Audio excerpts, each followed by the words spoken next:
ونحن أقرب إليه من حبل الوريد إذ يتلقى المتلقيان عن اليمين وعن الشمال قعيد ما يلفظ من قول إلا لديه رقيب عتيد وجاءت سكرة الموت بالحق ذلك ما كنت منه تحيد ونفخ في الصور ذلك يوم الوعيد وجاءت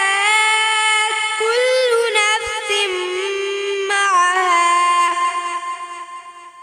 نفس معها سائق وشهيد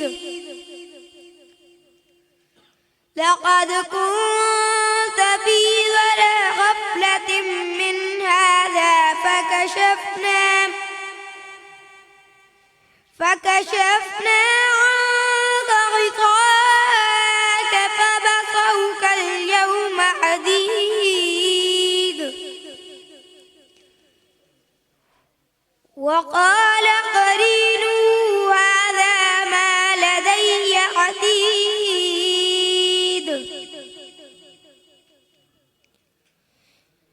ألقيا في جهنم كل كفار عنيد